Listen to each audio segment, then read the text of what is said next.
dessus et dessous. Très bien.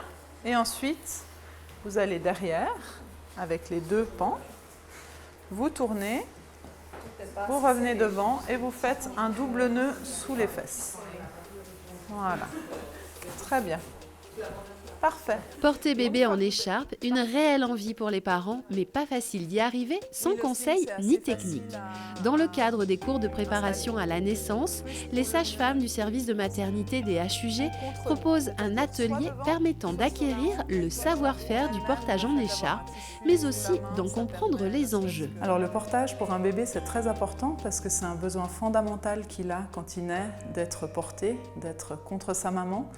Il n'a aucune autre habitude que le fait d'être 100% du temps avec sa maman. Donc le fait d'être tout d'un coup dans un petit lit, c'est tout sauf une habitude. Au contraire de ce qu'on pense actuellement, qu'il doit être habitué à être autonome, ce n'est pas une habitude quand il naît. Donc les premiers mois de vie, il a vraiment besoin d'être porté, d'être contenu et d'être assuré. D'une durée de 2 heures, ce cours spécifique comporte une partie théorique, une démonstration et enfin un entraînement à la réalisation des nœuds de portage avec un poupon d'essai pour commencer ou directement avec l'enfant selon l'envie des parents. Le but étant de réussir à porter son enfant à la fin du cours en toute confiance. Le portage, ce n'est pas quelque chose qui est inné, c'est-à-dire que ça va vraiment demander à avoir de l'entraînement. Ce n'est pas un porte-bébé où on met 3 clips et puis c'est terminé. Il faut vraiment s'investir, il faut s'entraîner, il faut persévérer, mais ça en vaut la peine.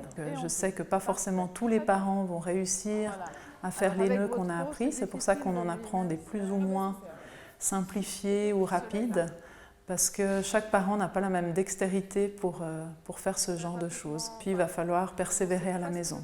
Après, on peut vraiment porter son bébé pour aller faire une randonnée, pour aller se balader.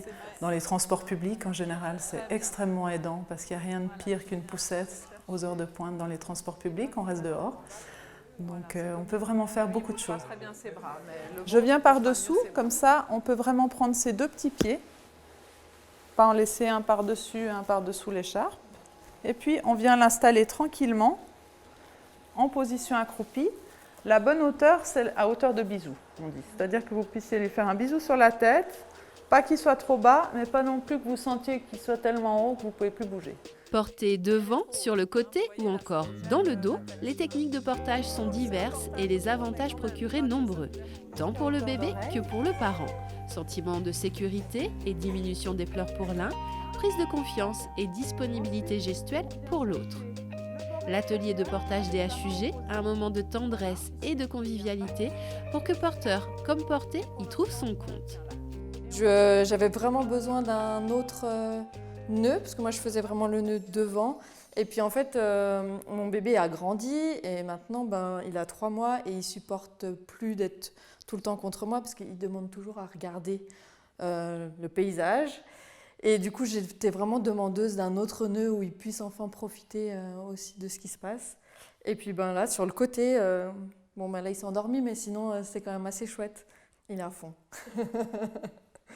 Il est à fond, mon petit Théo.